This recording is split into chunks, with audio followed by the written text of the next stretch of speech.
Hello, so today's video is a collective haul video. I'm just going to talk through the fragrances that have come into my life over the past 6 months, and I'm just going to tell you whether I love them or whether they're things that I really could have done without. And actually this is a really mixed bag because some of these things I bought, some of these were blind buys, some of these were really well thought out purchases. Some other things came to me in PR, and one fragrance was gifted to me by a subscriber, which was a real wow moment. So really, before I start, if you do celebrate, I'd love to say Merry Christmas to you. I think we're close enough to Christmas now to say that. But also, if you haven't seen me before, I'm Claire. I talk all about fragrance on this channel. I talk about perfume science, perfume history, perfume psychology, and I also just do some straight perfume reviews and fun perfume tags. So if that kind of thing interests you and you haven't already done so, then please do consider subscribing. And please also press the like button if you do enjoy this kind of content. I do have a collective haul video from January to June, which I'll leave linked in the description box below in case you want to check that out. But let's see what I picked up from July to December. So the first fragrance is a little travel spray, and this one's from Masque Milano. I absolutely love Masque Milano. I've tried lots of their fragrances now, and you will see a few more of these later on in the video because I've picked up a few more. But this one I picked up back in June, and this one is Petra. So Petra is a fragrance that I actually smelt on somebody else, and I was so taken with it that I decided to get the travel spray. I think this fragrance, anybody would recognise this DNA. It is similar to, but not the same as, Coco Mademoiselle. And that kind of does this a little bit of a disservice because it does stand out as different from Coco Mademoiselle, but they are recognisably cousins, I guess is how I'd put it. So this is fruitier, it's also more resinous, and it's also got a salty sea breeze kind of undertone to it. It makes me think of golden bronze skin, and it also makes me think of a woman walking through a souk. It's got a slightly Middle Eastern vibe about it. I just really love this one. I think I need to wear it more. I think it's something that when I got it, the summer wasn't really the time for it. I think this is more an autumn-winter choice for me. So yeah, that's Masque Milano's Petra. So the next fragrance I was gifted in PR by So Avant-Garde, and I chose this one because I'd tried a sample of it and I'd loved it. I tried a sample from Scent and Snowdrop's Jon here on YouTube, and he had a bottle of this because he clearly loved it too. So this one is Plume Impressions Rivalité Impériale. So this is a powdery ambery fragrance. It's just very soft, very huggy, very enveloping, but it's also got a lovely booziness to it, and that's what I find addictive about this one. So it's basically dried fruits but soaked in booze with a powdery cinnamon and then also a powdery sandalwood. The sandalwood here is quite dry feeling. It comes off to me almost like a toasted coconut kind of smell. I had this on my tray back in October, but I think it needs to go on my tray again in the new year because I've only worn it a few times and it needs more love. I do not think this would be a fragrance for spring summer for me, but for wintertime it's perfect. So that's Plume Impressions Rivalité Impériale. So the next two fragrances were also gifted by So Avant-Garde, and they didn't tell me they were sending these, they just randomly sent them with the Plume Impression one. And I have to say, these two fragrances from Banana Republic are a mixed bag. One of them I really enjoy, and the other one I cannot stand. So this first one is the one that I really enjoy, and that's Monday Rose. So clearly Banana Republic are a really affordable brand, and I think, you know, they are sometimes noticeably inspired by other fragrances, and I definitely think this one might be inspired by other fragrances.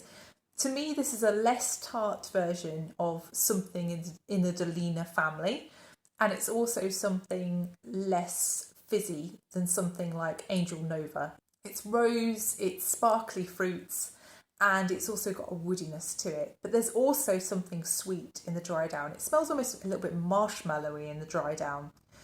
Definitely not as long lasting as something like Angel Nova, which, let's face it, is quite eternal. And it's also probably quieter than those other fragrances. It's one of those kinds of easy reach fragrances. But I think this is a fragrance I probably wouldn't have bought if I'd smelt it in a store, because I've got things that are similar, like Angel Nova, for example. So yeah, that's Monday Rose by Banana Republic.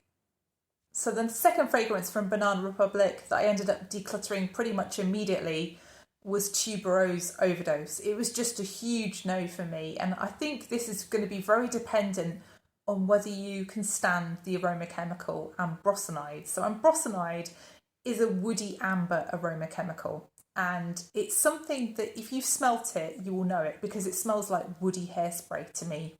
And it's in fragrances like Herba Pura, it's in Swiss Arabian's Oud Armand, it's in Mind Games Kaiser. If you've tried any of those 3 fragrances, you'll probably have a good idea of how ambrosinide smells, even if you don't know the name ambrosinide. So this fragrance, Tuberose Overdose, it actually opens quite tropically. It's not really necessarily tuberose until really the dry down. It smells quite tropical floral, it smells quite peony in the opening, and then it goes into sort of a blackcurrant phase, and then very noticeably it shifts into more watery green fruits. And I think ambrosinide is quite often paired with watery green fruit notes, so that makes perfect sense. Really the dry down is where you get a kind of almost bubblegummy tuberose, but on top of this is all this just ambrosinide. And to me, this fragrance is just overwhelmingly woody hairspray after a certain point. And that's why I just couldn't stand to have this one around. I was never going to wear it. But I think, you know, there are people who clearly love ambrosinide. Those other fragrances are really popular. It's something probably that is just bothersome to me and probably nobody else in the world. But yeah, that one was just a huge no for me, and I can't stand to talk about something that I hate. So yeah, that one's gone. So the next set of fragrances I was gifted by a brand called Czar. They're a Kuwaiti brand, and I hadn't tried anything from them before, but I was really excited to see that they collaborate with some really big names in perfumery, and I thought, oh, maybe there's some gold here. Maybe I'm going to find something I really, really love. And I just sadly didn't. I think all 5 of these are going to be decluttered. And I just think that the fragrances themselves, they smell fine, but they're just not things that appeal to me. I think really they're marketing their PR to people who perhaps aren't the right fit with these fragrances. And I don't feel like there was any one here that spoke to me to the extent that I would want to wear it, having reviewed it. I think, you know, there were curiosities here. Particularly I liked Sword, and I also liked Peak the most, I think, out of these 5. But still, there was something a little bit lacking here. There was nothing really making me think, oh, I'm excited to wear these fragrances. So I'll just quickly run through all 5 of these. So the first one is Gentle Fusion, which is a fresh, almost aquatic feeling fragrance, but with a warmth to it, a powderiness to it, and even a sweet and slightly green feeling leather. There's also Antelope, which is a rose, geranium and suede fragrance, definitely with an undertone of a greenness there. Then there's Link, which is quite a woody fragrance, but also quite a spicy herbal fragrance. It makes me think of chai tea in a citrus grove. And then my 2 favourite ones were Peak, which was a collaboration with Cecile Zarokian. That one is a citrusy, cakey vanilla with a silvery feeling aldehyde and a resinous base. And then I think the one that I liked best was Sword. So Sword has a powdery, warm woodiness and something between a suede and a leather. But yeah, as I've said, all 5 are probably going to be decluttered from my collection because I'm just not reaching for these. So the next fragrance I was actually discussing with a subscriber not long ago, and I just had this wave of nostalgia wash over me. And I thought, do you know what? I'm just going to buy a cheap second-hand bottle of this fragrance and just refresh my memory with it, because I just kept thinking about it, and this was the only way I could stop thinking about it. So this one is Viktor and Rolf's Flowerbomb. So this fragrance, I'm not really fussed about smelling it up close. I'm not fussed about the early stages of this fragrance. What I really love about this one is the dry down. I like the trail and the dry down. So if you were around in the mid-2000s, I'm sure probably a lot of you are kind of sick of this smell because it really was everywhere. It was such a popular fragrance. But nowadays you don't smell it quite so often. And I think for me, I never owned a full bottle of this. I only ever had little minis. So I don't think I really fully experienced it, but I remember putting those minis in my fragrance empty videos from a long time ago and saying that I didn't ever want a full bottle of this, but that I did really like it, and I did especially like the dry down. And I think that's really holding true with this. I probably will end up decluttering this at some point in the future, but for the time being, I'm really enjoying it. What I'm enjoying about it is that combination of the tea, patchouli, and that sweetness in the dry down. That's the bit that I crave. And it's got an almost kind of smokiness or maybe even a gunpowder kind of feel to it. I know this particular version of Flowerbomb doesn't have that gunpowder note that I think, is it Nectar has the gunpowder note? But I do really sense a kind of dark powderiness in this fragrance, which I guess is the tea and the patchouli. So yeah, that's Flowerbomb by Viktor and Rolf. I've just been enjoying the nostalgia. So the next fragrance is from the Valentino Donna Born in Roma line, and this is the Ivory flanker. So this fragrance I was gifted by L'Oreal back in the summer, and it's just a fragrance that it disappointed me because I couldn't smell the marshmallow when I first got it, and I honestly still can't smell the marshmallow. What I get instead is a creamy feeling, almost yellow feeling vanilla, and a fluffiness, a fluffy musk alongside a bit of cashmere.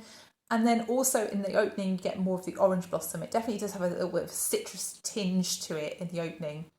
But really, that orange blossom lacks any of the greenness that a natural orange blossom gives off. This, to me, is just a very easygoing fragrance. It's something that I think we've all smelled before. Nothing groundbreaking, perfectly pleasant. Something that does make me think of other L'Oreal-owned brands. So things like YSL's Black Opium Glitter springs to mind with this one. I guess as well because I can't smell the marshmallow in that fragrance either.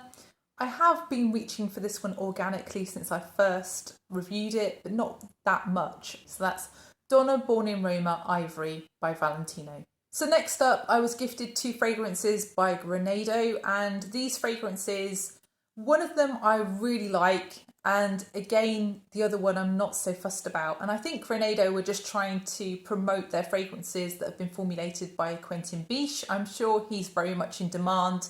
I'm sure that was quite a big coup for them, getting him to formulate some fragrances for them. And I think he's formulated quite a few for Granado, but the 2 I have are Citrus Brasilis. I think this is the fragrance that I've been gifted that I've worn absolutely the most. This is the one that I would definitely suggest checking out. But it does really remind me of another fragrance that I absolutely love in my collection. So that's unsurprising that I really like this one too. So the fragrance that it reminds me of is Le Jardin de Montsoulis by Hermès. And I think if you really like that fragrance, you might really like this one. But this is slightly different in the fact that it's got more of an orangey twist on it, and it's also a little bit stronger, longer lasting as well than Le Jardin de Montsoulis. So both of these are kumquat fragrances. But yeah, I've had a really mixed bag with Granado fragrances. Some of them I've really liked, and then other ones I've not been so fussed about. And one of the ones I've not been so fussed about is this next one. It's Granado's Apotecario. So Granado didn't actually ask me before they sent this. I guess they already had my address. And so they thought if I'd liked the other one, maybe I'd like this one maybe. But I think if they'd have asked me, I probably would have turned this one down. So what you get is a really sweet, warm, spiced new leather. It actually makes me think a little bit of licorice in the opening. I think because it sort of smells a bit more like a clean, new black shoe leather in the opening. But then you get this kind of sugariness coming in, and it's almost caramelised but also spiced. Just not for me, this one. I think the leather is a little bit too harsh for me. But I can see if you are a real big fan of leather, you might really love this. So that's Apotecario by Granado. So this next fragrance is one that I bought, and I bought this as a result of sampling it. I was sent a sample by Lizzie at Rose & Jones. She'd bought a bottle of this fragrance, and I just totally fell in love with it. This one is Witchy Woo by Vryao. So this fragrance is an incense and patchouli fragrance, but it's also got cinnamon and pepper. And it's just so warming and inviting, and I just have dismissed it, I think. I tried these all in store from this range, and I just thought, oh, these aren't for me. But I think the joy of this one is in the far dry down. And sometimes when you're testing in store, you don't necessarily clock the far dry down as much, especially if you're trying lots of different fragrances, because you kind of get confused by which one is which. So I think I want to put this on my tray again in the new year and just get some more wear out of this before it's summertime again. Because again, I feel like this is more of a wintertime fragrance for me than a summertime fragrance. This fragrance makes me think of 2 other fragrances sort of crossed together. It makes me think of Sana Jardin Tiger by Her Side and Sana Jardin Vanilla Nomad. I think if you like both of those fragrances, you'll probably like this one, Vryau's Witchy Woo. So the next fragrances I was gifted by Perfume Street, and I made a review video of these two fragrances, and I can't say that either of these was necessarily me, but I definitely had a preference of one over the other. So Perfume Street are the brand behind Borsalino, which is actually an Italian hat company. They make fedora hats. But I tried both of these because they were relaunching their perfume brand, and I was kind of intrigued because both fragrances are based around the note of iris, and I really like iris in fragrances. So the first one is Black Iris, and this is definitely my favourite of the two. This one is actually marketed towards men, but I think actually this is so gentle and huggy and enveloping and sweet that I don't really understand why this one is marketed to men at all, really. So this is a carrot seed fragrance in the opening. It's a little bit reminiscent of Glossier You to begin with, and then it dries down into a woody vanilla fragrance. So yeah, that's Black Iris. That's definitely my favourite of the two. And then the second one is the one that's marketed towards women, and that's White Iris. So White Iris to me is quite a tropical feeling fragrance. It makes me think along the lines of something like Prada Paradox. It definitely has like a almost pineapple-y feeling smell to me, but I think the listed note is lemon. To me, I get sort of, something very tropical, fruity, but also something quite sunny feeling and coconutty, like a coconut water to begin with, and it goes more powdery in the dry down. This also has quite a woodiness and a muskiness in the dry down, and I think the dry down is the problem for me because it feels quite synthetic. There's quite a lot of aroma chemical kind of smells going on, and those aren't necessarily me. But yeah, I mean, I think these two definitely have an audience. These fragrances, I think this one is something for people who really like fragrances like Prada Paradox. I can see totally an overlap here, and also Mugler Alien Goddess as well. I think if you like those two fragrances, you might like this one.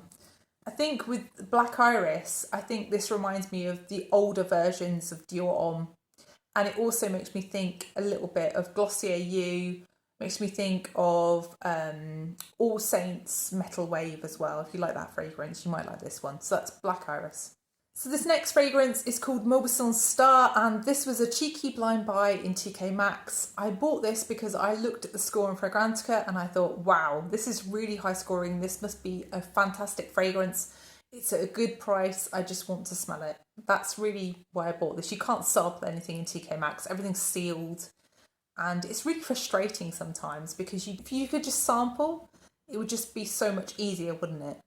So this one, I think, for me, it makes me think a lot of Bois d'Oreille by Van Cleef & Arpels. Clearly, there's a massive price difference between Bois d'Oreille and this fragrance.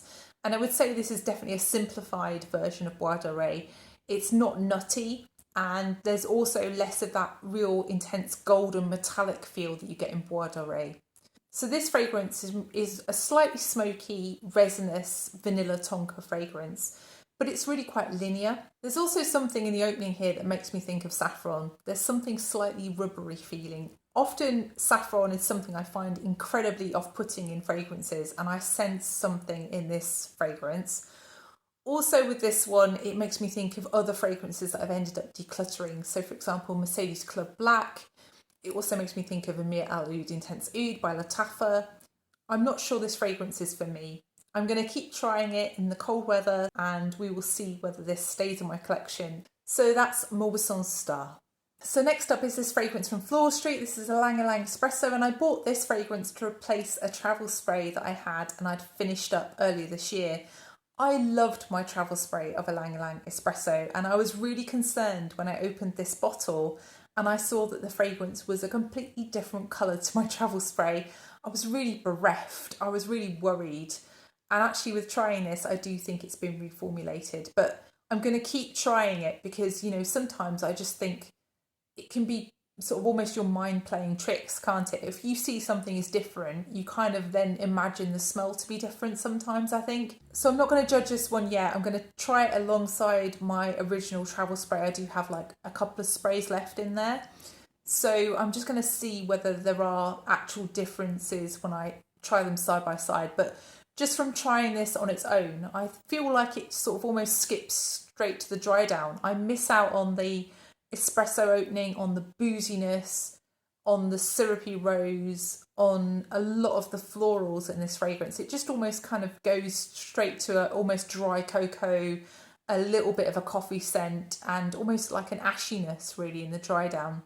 I don't know what to say about this one. I think I just need to keep trying it. So that's Floor Street's Ylang Ylang Espresso. So the next fragrance is one from Byredo, and I bought this because I had tried it in store and I just couldn't stop thinking about it. I left the store and I wasn't so fussed about it in the opening, but it was the dry down that I just couldn't get enough of. So this one is La Tulipe, and I've just got this little 12ml travel spray, which is absolutely fine by me because I just feel like I don't want a lot of anything right now. I've got too much fragrance in my life, basically. I want variety, but I don't want volume. So this one is really a powdery pink soap kind of fragrance in the dry down. This I really like because it's got a green undertone to it. There's rhubarb and cyclamen giving it a little bit of a bitterness, but ultimately it is just through and through floral. And the powderiness here makes me think of heliotrope and iris, but there's nothing here that's listed as heliotrope and iris, but I swear there's something like sweet and powdery here as well, but made more sour with that rhubarb. I just found this one to be fresh and clean, and I just think this one is going to be great in the springtime. So yeah, that's Byredo La Tulipe. So the next fragrance is Replica's Ideal One, and I was gifted this by L'Oreal, and I made a review video, and I just remember being a bit disappointed by this. And I said this in the review video. I said that it didn't match the advertising. So it was advertised as lavender and skin musks and as something for intimacy with your ideal one. There's nothing intimate about this. It's a room filler. You can't have an intimate room filler fragrance. It's really strong.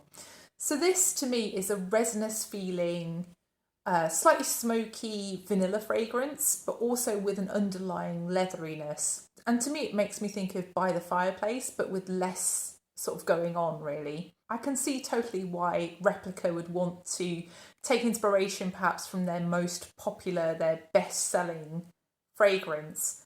But I think they've made a huge mistake with how this is marketed versus how this smells.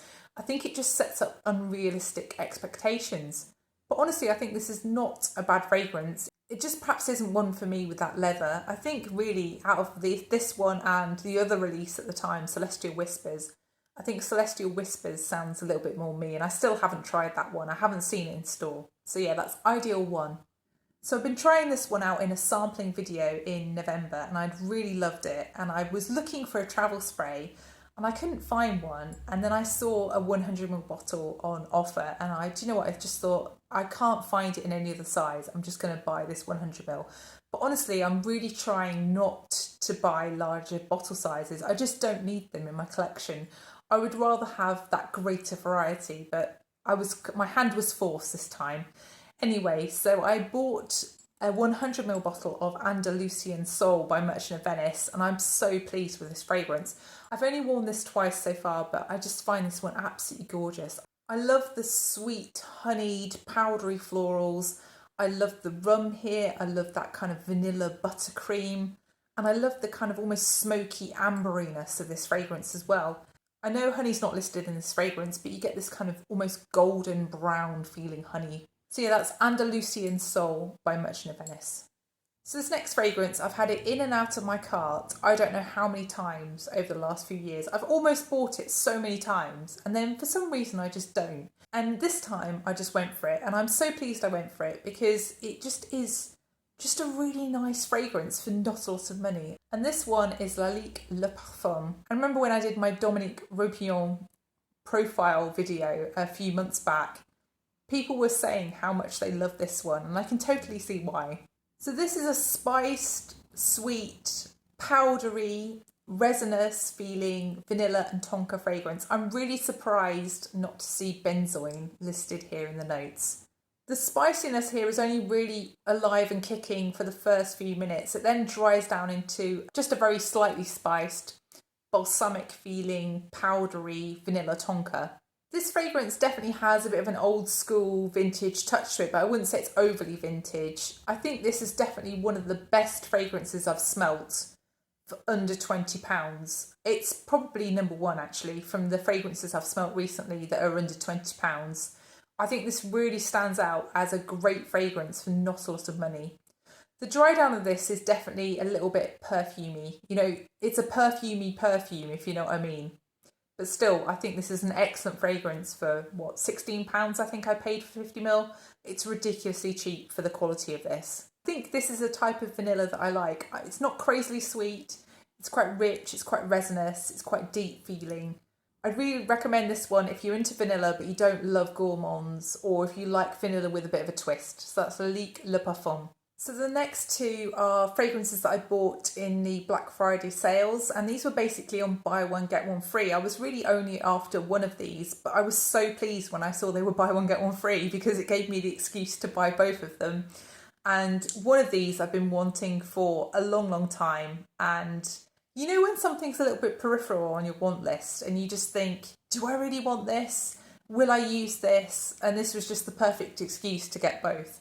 So the one that was peripheral was Ray-Flection, and these are from Masque Milano, and the other one that I really wanted was Lost Alice. So I tried, I think, Lost Alice back in June, and it just blew me away. It made me think of, you know, tea parties, it made me think of buttered scones, it made me think of tea.